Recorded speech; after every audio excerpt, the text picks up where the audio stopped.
Losing a loved one is very hard. And our next guest gives us some wonderful tips on how to prepare, how to share, what to say, and so much more. So let's learn from her. Building spirituality, family, health, and business. This is the Giant Builders with Lois Wyant.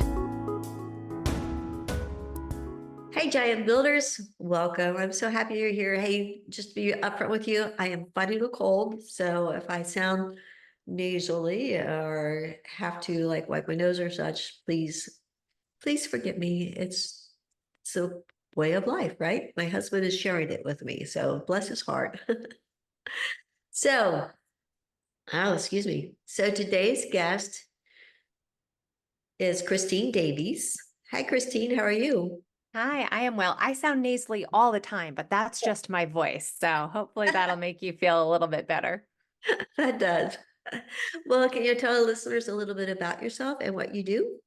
Absolutely. So I'm thrilled to be here. I am a hospital chaplain and a spiritual director.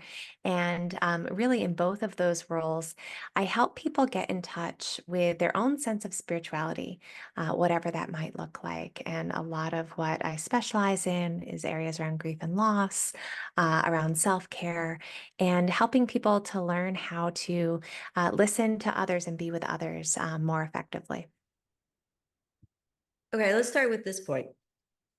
First off, I often find that people get confused with religion and spirituality because often people say, they'll ask me about my faith and I'll say, oh, I have a relationship with Christ. And there's a difference than being religious. What's your intake? Yes, I get that question a lot, and sometimes I will walk into a patient's room and they'll say, "Oh, I'm not religious," or they think I might be the church police as well. I'm like, that's not what I'm here for." So the definitions that I've come up with that I like to go by is religion is an agreed upon set of rituals, practices, and belief held by a community for the sake of communing with the divine. And so for some people, that is going to be their religious community, a congregation, whether they're Christian or Jewish or Muslim, that's religion.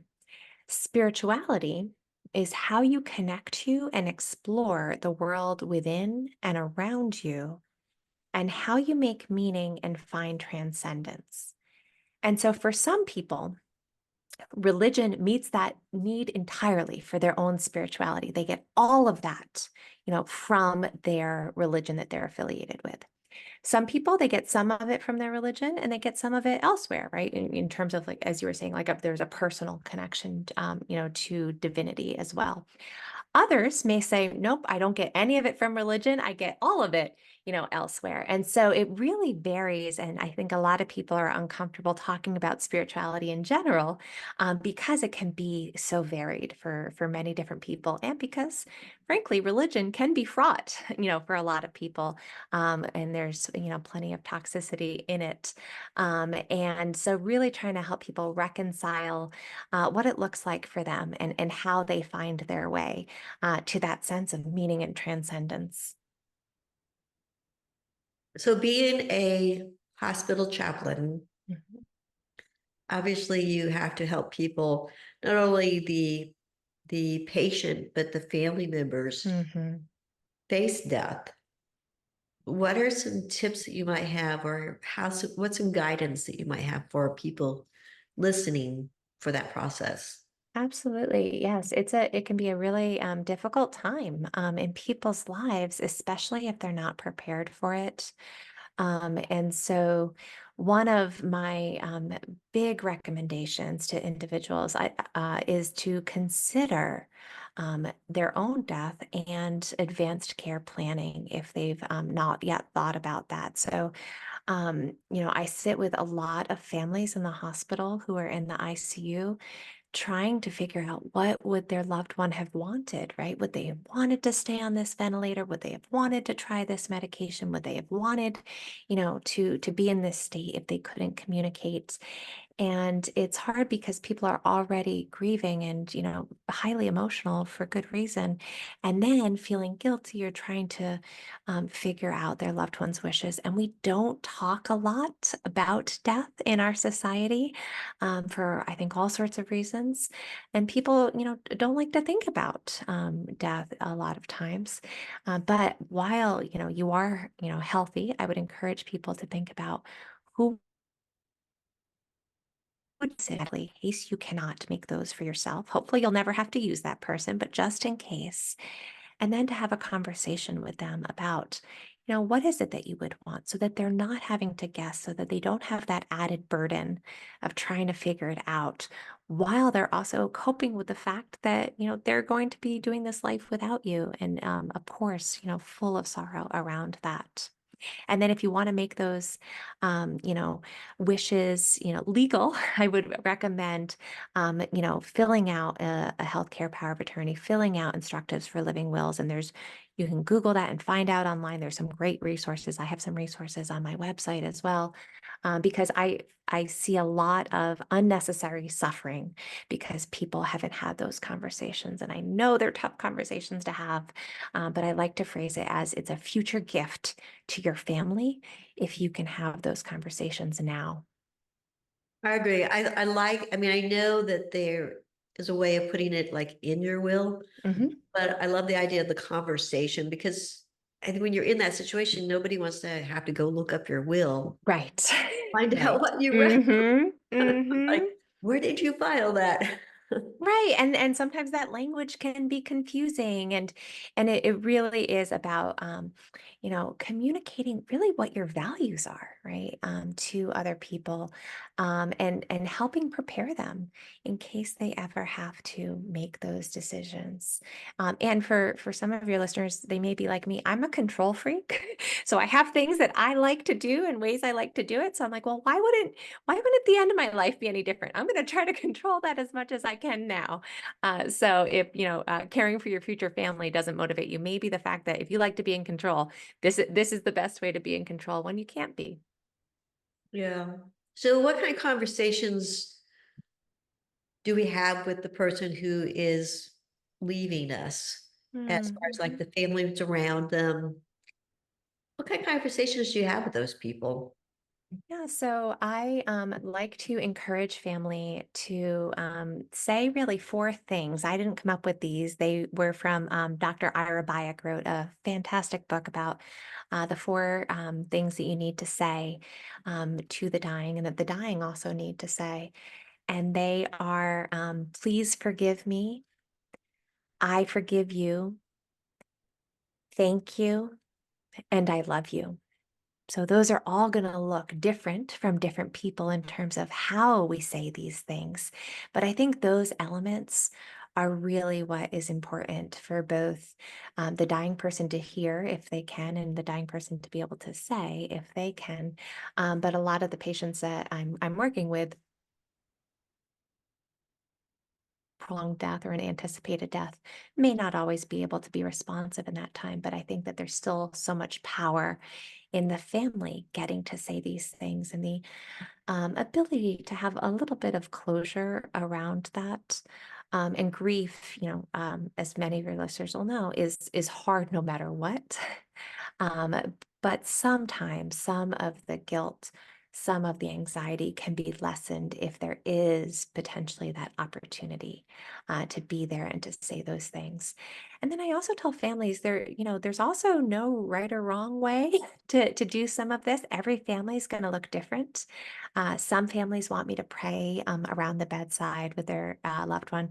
Some families want to play, classic rock music because that's what their loved one would have liked, or have their favorite TV show on in the background.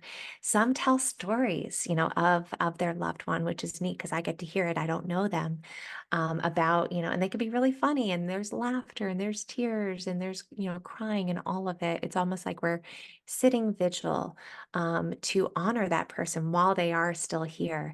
And that I think really helps families start that grief process. So with the people who are left behind, do you have Mhm. any steps for them on like how to deal with the grief once their loved one has passed? Mhm. Yeah, so first, I would like to normalize it. As much as we don't talk about death in our society, I think we also don't talk about grief that much. And I think there are a lot of myths around it. One of which is, oh, you'll get over it quickly, or that pressure from others, to get over it. You get 3 days off of work and, by then it should be okay. No, that is not the case. You never get over grief. It is something we don't move on from, we move on with it. It is always a part of us and changes us. There are times where it may feel less acute. And there are other times where it is going to feel as if it happened yesterday, even though, you're a year or 2 years out. So I like to tell people to be gentle with themselves, especially in the early days. Grief can be exhausting, emotionally and spiritually, but also physically. So a lot of times people I talk to after the fact, they're surprised at how much they're sleeping or how little they're sleeping or, how frail they getting that cold because their immune system it has been lowered. So really recognizing, your physical limits and just easing into that. I recommend reaching out to people if that's going to be helpful for you. And sometimes there's people that are helpful to reach out to, and sometimes there's others that maybe might make it worse. And to ask for what you need. We have so many people that right around the time of death will say, "Oh, call me if you need anything. Let me know what you need." That's a lot to put on the person that's grieving. They don't know. Their world has just been turned upside down. They don't know what they need. And so for people who are supporting others who are grieving, I usually recommend saying, giving them two options, saying, I will come and drop a casserole off at 5 o'clock, tomorrow, and I'll leave it on the porch and you don't have to say hi to me. And or I'll mow your lawn, give them concrete things. And then they could say, no, I'm good. I have enough casseroles, but could you bring me some milk? Really trying to be specific and follow up. And that's the other thing I recommend for people who are supporting grievers is initially there's a lot of rush to support and then it falls off, right? And people kind of forget or they don't want to bring it up. And so it's really, I think, a couple weeks, I would say check in with that person at least 6 weeks, after the person has died, and then continue to check up on them. Another piece of advice I like to give people that are grieving is sometimes they're surprised by how hard anniversaries are, holidays are. And so just knowing that going into it and kind of creating a plan around that, I think can also be helpful. Yeah, those first holidays without somebody Mm. is very hard as far as even the extended family members can affect on those too. I love your idea of reaching out to somebody like 6 weeks later Mhm. because there is a long process and it is hard. Yeah, and sometimes I hear from people, well, I don't, well-meaning friends that are trying to support someone going through this. They say, well, I don't want to remind them of it. I said, no, no, no, no. There's no, they're always thinking about it. It's not something that that you saying something is going to remind them of it. In fact, and I've run bereavement groups in the past. A lot of times, what my grievers are saying is, I wish someone, would talk about them or say their name. They are desperate to hear that. Many people, again, grief does impact us all differently. So sometimes people have a little bit of a different experience around it. But for the most part, people really do want to talk about their loved one and don't have the opportunity to. Yeah, that's very true. So what are some things that you can say to somebody who's grieving that doesn't, affect them negatively? Mhm. Yeah, I think that having that intentionality about thinking about what to say and what not to say, maybe we'll start with the what not to say, because sometimes we say these things that we think we mean well, but they can actually be harmful, especially from a spiritual perspective. So I like to call them religious platitudes that have really entered into our vernacular, our common kind of lectionary for grief. So I advise people against saying things like, "Oh, God needed another angel," or I hate that one. I you know, do. I hate that yeah. one. Well, people, I've said these things before, well-meaning, not knowing the impact that can have. Because if you follow that through, it means, okay, God needed another angel. So you're telling me that God, took my loved one so that God could have them. If I believe that, then I'm going to think that, God is a colossal jerk, right? If that is how that logic plays out. And so, and there's other ones too, like, even something like everything happens for a reason or time will heal all wounds. What it does is it puts our own spiritual beliefs onto someone else in a way that is not helpful. They may come up with some of these later on their own. Like even if you think about your own life, like, if you're suffering anything, not even a death, and someone says to you, everything happens for a reason. Well, I say, I'm suffering right now. That's not what I need to hear." 10 years later, I might say, "Oh, now I know that reason that happened." But that takes that time and that introspection. I recommend saying very little. Sometimes the best thing that you can do is to show up and shut up. Your presence can actually say much more than your words because there's nothing that your words are going to say that can make it better. But your being there can absolutely make the difference. So, and if you feel compelled, to say something, because it can be awkward, right, to not talk, say, "I'm thinking of you. This is so hard. And you can even say, there's nothing I can say that's going to make it better." And holding their hand and giving them a hug, if they're a hugger, and just continuing, to show up even in that 6 months down the road, that, those anniversaries, those holidays. So that I think is much more powerful than any of these trite things that, we kind of throw out in a card that can serve to separate us more from the person grieving. Yeah, I remember a funeral not too long ago that I went to, and honestly, I just didn't know what to say to the person. So I just said, I don't know what to say, but I love you. That's perfect. That's so beautiful. Mm-hmm. Yeah. So, they're really hard times to Mm-hmm. encourage people Mm-hmm. during a passing of a person. Yeah.